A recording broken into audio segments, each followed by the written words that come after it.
Bu Elva mungkin untuk siswanya lebih sopan santunnya tetap diutamakan, terus lebih dekat dengan guru, dan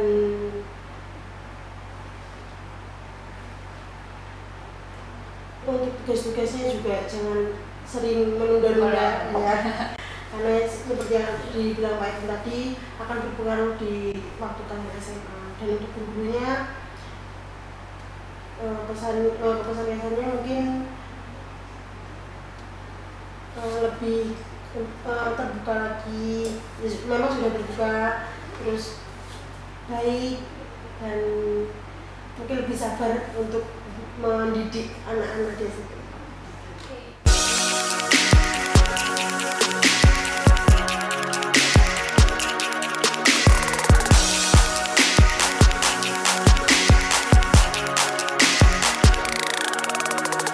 Halo, hai teman-teman Spenfora, kembali lagi di Miss Media Inspirasi Siswa Spenfora dengan saya Afif Firza dari kelas 8K. Sama seperti episode sebelumnya, kita masih bersama guru PPG dari UNESA yang sedang mengajar di SMP Negeri 4 Surabaya. Daripada makin penasaran, langsung kita kenalan aja. Baik, perkenalkan nama Bapak yaitu Edwin Irzat Maulana dari Prodi IPS Universitas Negeri Surabaya, program PPG calon guru gelombang 2 tahun 2024. Oke, kalau Ibu, perkenalkan nama Ibu Elva Dwirani, mahasiswa PPG program studi IPS tahun 2024 gelombang 2. Apa kabar nih Pak Edwin sama Bu Eva? Alhamdulillah baik. Kabar baik. Alhamdulillah. Pak Edwin dan Bu Eva ini kan guru PPG yang sedang mengajar di SMP Negeri 4. Nah, PPG sendiri itu apa? Untuk PPG sendiri itu singkatan dari pendidikan profesi guru. Jadi pendidikan profesi guru dibagi menjadi dua, guru tertentu dan juga calon guru. Nah, untuk program yang kami ampu ini saat ini itu program PPG calon guru. Kebetulan gelombang 2 untuk tahun ini, tahun 2024. Jadi secara singkat untuk menjadi guru itu butuh sertifikasi untuk guru profesional. Nah, untuk menempuh itu harus melalui perkuliahan PPG. Jadi setelah S1 kalau ingin melanjutkan ke guru, jadi harus kuliah lagi yaitu PPG. Untuk PPG itu kita tempuh selama 2 semester atau 1 tahun. Jadi selama perkuliahan ini kita kuliah di kampus secara offline, terus kita juga melakukan praktek mengajar, contohnya seperti di SMP 4. Dan kalau untuk yang calon guru itu, PPG calon guru itu kita maksimal usianya 32 dan masih belum lulus tes. Gitu. Terus kegiatan PPG itu ngapain aja? Seperti tadi yang saya bilang, kuliah setiap Senin sampai Jumat. Setelah itu mengerjakan tugas JLMS, praktik mengajar, dan ada kegiatan-kegiatan lainnya kalau di UNESA. Awal mengajar di SMP Negeri 4 itu kapan? Untuk awal mengajar itu pertama kali hadir di sini itu tanggal 30 September ya Mbak. Iya. Terus lantas pada tanggal 1 Oktober sudah mulai ke kelas-kelas untuk diperkenalkan oleh Bu saya sebagai guru pamong. Lantas untuk selanjutnya sampai saat ini. Terakhir ngajar di SMP Negeri 4 itu kapan?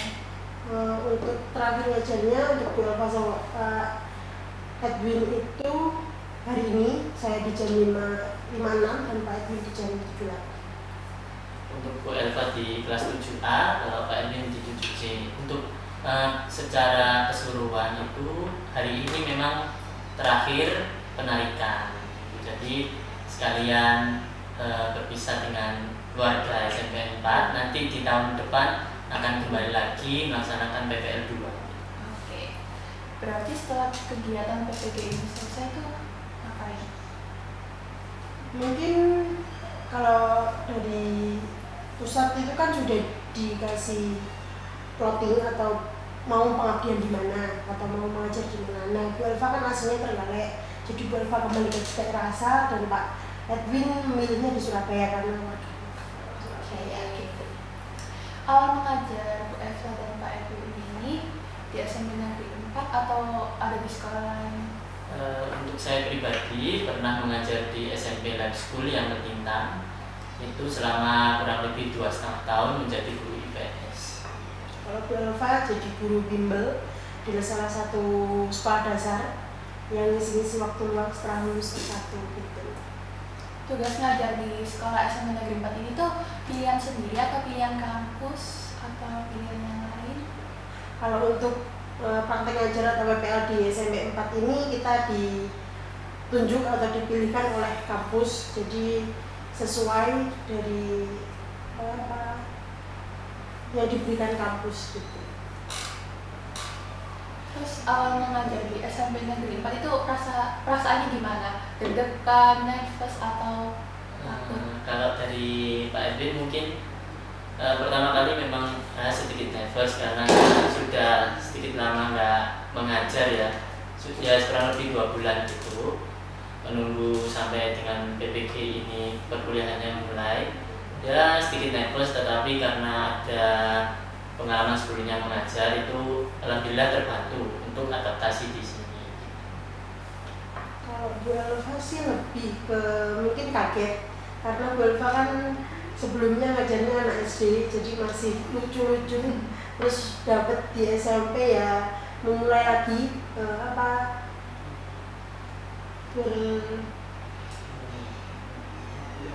beradaptasi lagi gitu. Awal ngajar itu masuk kelas mana?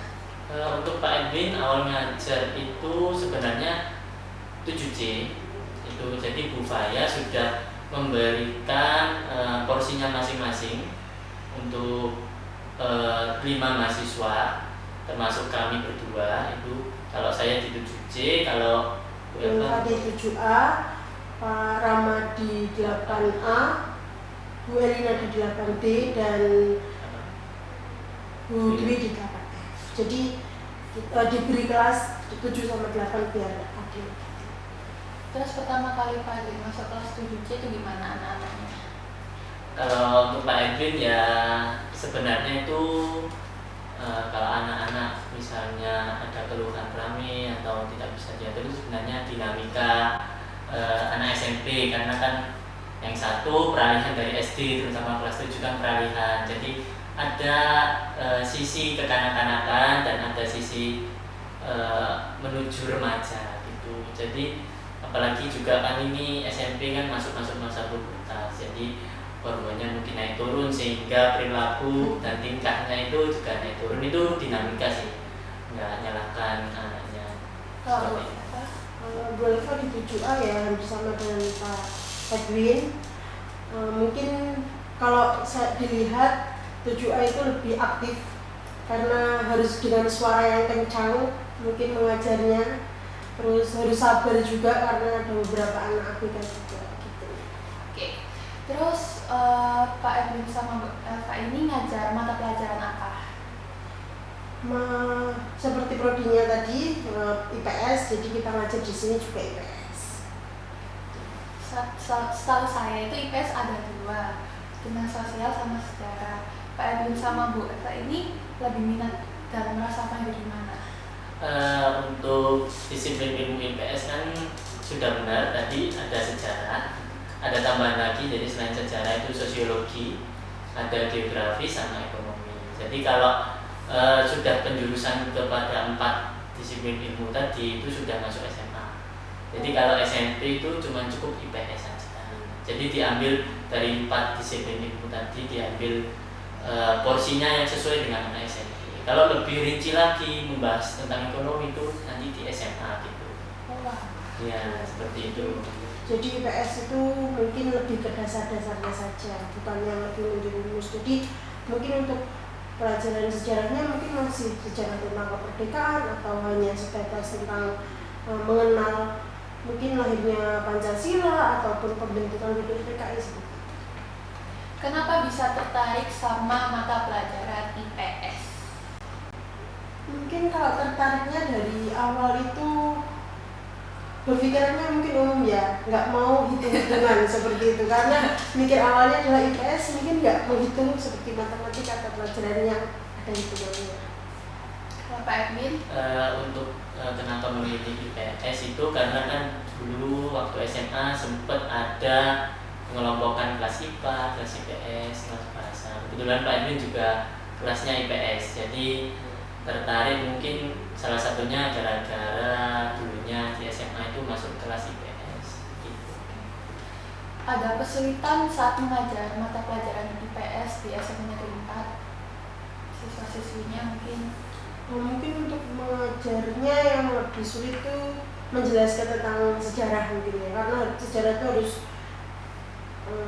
bukti-buktinya kan kalau di buku hanya sebatas bacaan, jadi kesulitannya mungkin mencari gambar ataupun video-video yang bisa dijadikan bahan ajar seperti itu saja. Ya, untuk kesulitan mungkin kurang lebih sama. Beberapa juga secara materi itu, kalau sejarah itu harus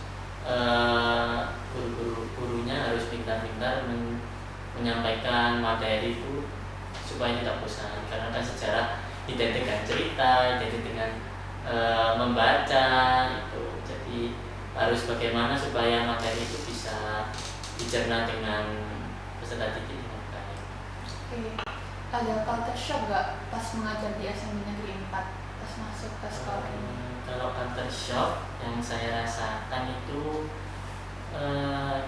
nggak berapa jauh beda sih sama sekolah-sekolah lain sepertinya. Jadi beberapa karena kan memang di negeri itu penerimaan peserta didiknya itu melalui zonasi dan lain sebagainya, jadi sangat beragam gitu. Itu mungkin bukan kata ya, mungkin seperti ini kalau menerima dengan cara zonasi itu lebih porsinya banyak, jadi lebih banyak dinamika, lebih banyak keragaman latar belakang peserta didik.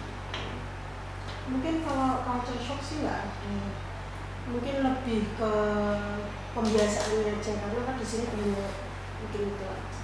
Oke, kembali mau tanya-tanya soal UNESA nih. Di UNESA ini ambil jurusan apa sebelum PPG? Kalau Bu Elva awalnya bukan dari UNESA, awalnya Bu Elva dari UIN, jadi sama seperti prodi PPG, jadi ngambilnya dari IPS. Kalau Pak Edwin? Kalau Pak Edwin kebetulan juga dari UNESA, jadi S1-nya dulu itu dari UNESA, dan kebetulan setelah lulus sarjana S1 menempuh perkuliahan PPG juga di UNESA. Kuliah di UNESA ini tuh udah universitas impian dari lama atau emang rezekinya masuk sini? Terima kasih untuk kenapa kok bisa di UNESA pada rezeki atau gimana. Kebetulan kan ini untuk masuk program PPG calon guru itu alhamdulillah dapat beasiswa gitu. Jadi dari Kemendikbud dari Kemendikbud, sehingga kita mau tidak mau dalam sistem itu harus ikut penempatan dari pusat dari Kemendikbud.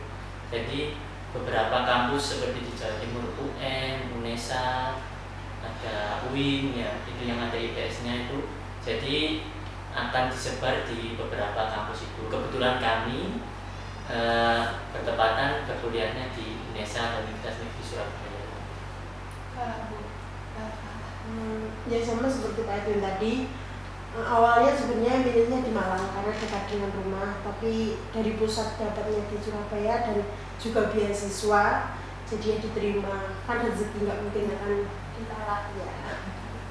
Terus gimana perasaannya kuliah di UNESA itu? Kalau menurut Belva sih awalnya adaptasi dulu karena dari daerah yang dingin terus ke daerah yang panas, mungkin jadi ya mungkin 1 minggu 2 minggu membiasakan diri dulu, terus dengan sistem di UNESA yang tugas-tugasnya kan harus cepat selesai gitu. Kalau Pak Edwin? Untuk adaptasinya karena kan saya dari Surabaya, jadi mungkin lebih mudah daripada Bu Elva. Tetapi untuk panasnya itu memang saya akui sebagai penduduk asli Surabaya juga panas. Jadi untuk adaptasi sendiri mungkin adaptasi masalah perkuliahan aja. Jadi ritmenya itu seperti berbeda ketika S1 karena sangat nampak sekali materi dan juga tugasnya. Oke, masuk UNESA ini pakai jalur SBMPTN atau pakai jalur mandiri? Kalau untuk PBG kita kan daftar, jadi kita masuknya itu bukan seperti masuk jalur S1, jadi kita itu daftar, pemberkasan, ikut tes wawancara, nunggu hasilnya, terus baru ditempatkan di mana kita mau kuliah. Seperti itu. Mungkin yang dimaksud tadi dari itu mungkin kalau SNMPTN atau SBM itu kan S1, jadi kalau untuk PBG itu sudah sarjana sehingga jalurnya itu lewat beasiswa, jadi nggak ada SNMPTN tapi tes. Kalau S1-nya? S1-nya jalur ujian tulis di UIN. Setelah itu alhamdulillah juga ikut beasiswa juga di UIN Tulungagung ya. Untuk Pak Edwin kebetulan lewat jalur mandiri karena dulu sempat beberapa pilihan di luar IPS sehingga IPS terakhir sehingga saya jalurnya mandiri. Oke. Ceritain dong gimana perasaannya, perjuangannya masuk UNESA, mengikuti ospek, terus pendaftaran dan lain sebagainya. Untuk ospek sendiri dan pendaftaran, ospek sendiri itu tidak seperti saat masuk perkuliahan S1 ya, karena kan sudah menempuh S1 sarjana sehingga ospeknya tidak seperti memakai atribut yang seperti apa tidak, tapi lebih ke materi dan briefing tentang bagaimana nanti kedepannya selama 2 semester ini perkuliahannya. Untuk pendaftaran itu kan lewatnya online dari SIMPKB BPP Prajabatan, menempuh beberapa syarat dari menulis esai, tes tulis ya, sampai dengan wawancara sehingga alhamdulillah kita keterima dari sistem seperti itu. Mungkin tadi yang dibilang itu pemberian materi tadi selama 3 hari waktu di Indonesia itu, yang hari terakhir itu kita juga diberi bela negara. Jadi kayak pelatihan bela negara gitu. Kalau S1-nya itu gimana proses ospeknya dan lain-lain? Kalau untuk S1 mungkin hampir sama di universitas manapun selama 1 minggu waktu itu. Jadi hari pertama dan hari kedua itu ospek untuk kampus, selanjutnya adalah untuk jurusan. Untuk ospek hampir sama, jadi ada 2 ospek dari kampus dan jurusan. Biasanya yang kampus itu lebih pendek periodenya, untuk jurusan biasanya lebih panjang periodenya gitu. Ya untuk secara singkat mungkin ospeknya itu kalau di jurusan itu kan karena berhubungan dengan kating-kating yang akan berinteraksi dengan kita, jadi lebih panjang. Biasa seperti ospek yang lainnya, jadi memakai atribut khas fakultasnya ataupun khas jurusannya dan ada syarat-syarat yang dipenuhi seperti itu. Boleh ceritain gimana perasaannya saat diterima di UNESA, ngabarin keluarganya atau kerabatnya? Terima kasih. Untuk saat mengetahui kalau keterima itu alhamdulillah, kebetulan saya sedang di jalan, jadi naik motor saat pengumuman dibuka. Jadi setelah saya sampai rumah itu buka laptop bersama dengan ditemani dengan ibu saya itu ya alhamdulillah keterima.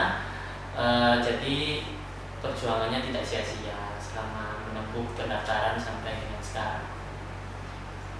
Bu Elva waktu itu lagi berkunjung ke rumah saudara, jadi iseng kata teman-teman udah pengumumannya udah ada gitu, udah keluar. Jadi lihat mikirnya itu karena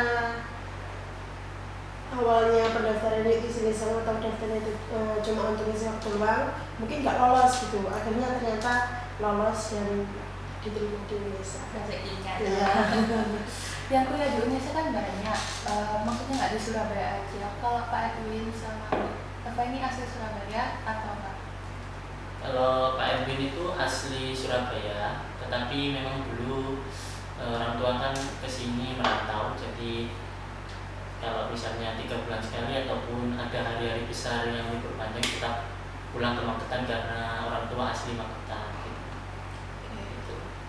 Kalau Bianca aslinya Trenggalek, jadi dari kecil sampai besar di Trenggalek. Baru ke Surabaya ya baru kuliah gitu. Ada culture shock gak Bu pas tinggal di Surabaya? Kalau untuk culture shock sih sebenarnya mungkin tadi yang saya bilang mungkin panas sama apa ya, kebiasaan orang sini mungkin yang naik motornya tuh cepet-cepet gitu loh kan, kebiasaan kalau di Trenggalek itu santai gitu, mungkin itu sih. Oke. UNESA kan ada jalan ke Intang dan jalan di Tawetan. Private sama beras lagi di UNESA mana? Kuliahnya di Lidah Wetan karena pasca sarjana kita kan setelah S1, jadi kita termasuk pasca sarjana. Jadi kita kuliahnya di Lidah Wetan. Itu ada bedanya kan Bu? Cuma gedung tok kah? Lidah Wetan sama. Oh iya, kampusnya kan banyak UNESA. Setahu saya kan 3 di Magetan, Surabaya 2. Kalau Surabaya betul tadi ketintang dengan Lidah Wetan. Kalau Lidah Wetan itu memang tempatnya PPG, menempuh perkuliahan di gedung DPPG gitu, dekatnya rektorat di situ. Jadi kalau di Ketintang nyariin kita nggak ada di Lidah Wetan. Pak Edwin sama Bu Eva ini kan satu kuliah. Boleh ceritain awal mula kenalnya gimana? Untuk kenalnya yang jelas yang pertama itu di kelas, saat masuk di kelas pertama kali, lantas kalau nggak salah dia mengerjakan LMS, yang lainnya sampai pulang gitu, tetapi salah satunya kami berdua itu sedang mengerjakan LMS sampai selesai beserta Kak Rama, Bapak Rama juga gitu. Jadi dari situlah kok kebetulan saat penempatan PPL itu satu kelompok. Jadi itu yang membuat awal kedekatan. Ya, hampir sama sih ya, kebiasaannya mengerjakannya setelah pulang kuliah, terus lebih kenal dekatnya juga pas waktu ini praktek aja. Oke. Selama Pak Edwin dan Bu Eva ini berjuang sama-sama, pastinya ada kabar sedih sama senang. Itu apa aja? Mungkin untuk kabar senangnya sudah terbiasa di sini untuk mengabari orang tua. Terus untuk kabar sedihnya mungkin kalau lagi sakit itu biasanya dekat orang tua, sekarang kok harus sendiri, apa-apain sendiri. Untuk dari saya mungkin kabar senangnya lebih banyak dan sedih karena kan perkuliahan ini menyenangkan gitu juga. Alhamdulillah di sini gurunya dan juga siswanya sangat welcome, sangat terbuka, menerima dengan baik. Jadi senang, banyak senangnya gitu, daripada sedihnya. Jadi guru PPG ini itu udah cita-cita dari dulu atau tiba-tiba jadi guru, pengen jadi guru? Kalau dari saya itu mungkin karena satu latar belakang orang tua yang guru, jadi orang tua saya juga guru. Yang kedua mungkin karena saat PPL S1 dulu seperti Mbak PSN dulu itu saya melihat ada potensi saya menjadi guru itu, apalagi saat kerja ternyata saya bisa paling tidak memenuhi syarat-syarat menjadi guru gitu, saya merasanya gitu. Bu Leva sendiri pengen jadi guru itu dari kecil karena pernah merasakan pengalaman pahit lah, jadi adalah timbul rasa bahwa ini membuktikan bahwa bisa kok orang seperti saya atau anak seperti saya itu bisa jadi guru, dan alhamdulillahnya prosesnya sampai sekarang bisa kuliah guru profesional PPG di Indonesia lagi. Buktiin ya. Terus motivasi menjadi guru PPG itu apa? Mungkin motivasi awalnya itu tadi sering diremehkan waktu kecil, sering dibilang besok besar mau jadi apa, keluarga latar belakang keluarga yang menengah ke bawah lah, termasuk menengah ke bawah. Jadi dari tetangga atau orang terdekat tuh sering bilang bakal jadi apa besoknya, tapi dengan cacian ataupun omongan seperti itu jadi tombak bagi saya untuk pengen membuktikan bahwa bisa jadi guru. Kalau Pak Edwin? Kalau dari saya ya mungkin itu saja sih ya Kak, karena PPG ini prospeknya baik ke depannya. Saya merelakan 2,5 tahun saya di lab school untuk berkuliah lagi. Itu motivasinya karena untuk meningkatkan kompetensi saya sebagai guru, sehingga nanti kan di akhir juga mendapatkan sertifikat pendidik. Harapan Pak Edwin sama Bu Elva ini untuk mahasiswa PPG Seperjuangan apa nih? Gimana tadi? Harapan Pak Edwin sama Bu Elva untuk mahasiswa PPG Seperjuangan itu apa? Untuk mungkin untuk rekan-rekan PPG Seperjuangan yang menonton itu mungkin tetap semangat. Perkuliahan ini akan membentuk kita menjadi seorang guru yang profesional. Jadi beberapa tugas-tugas keguruan nanti akan kita ampuh sehingga nantinya akan disahkan menjadi guru profesional di akhir.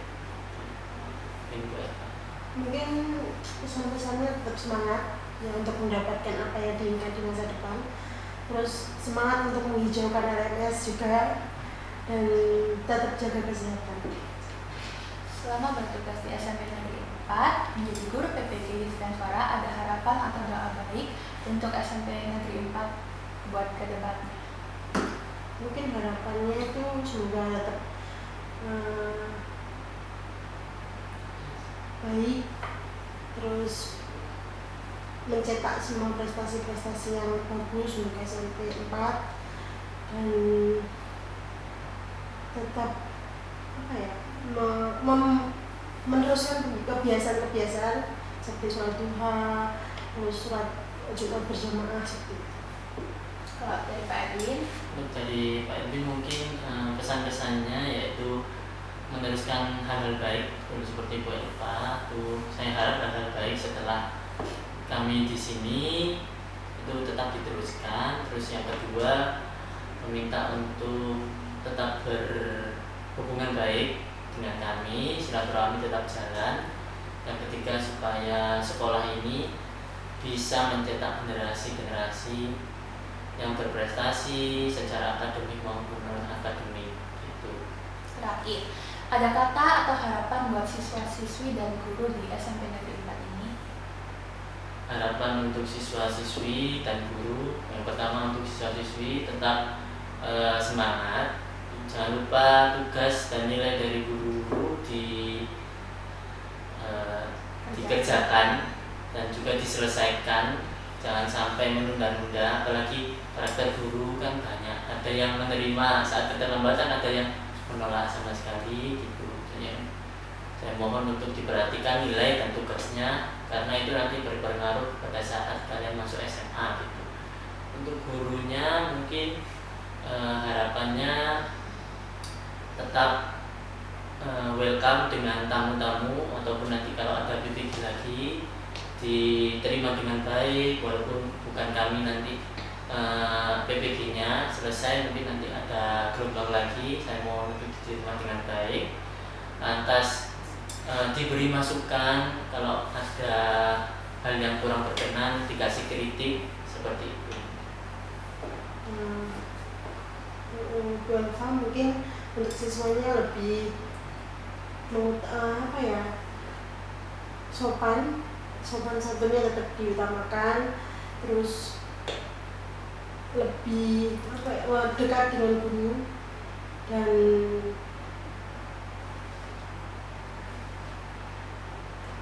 untuk tugas-tugasnya juga jangan sering menunda-nunda ya.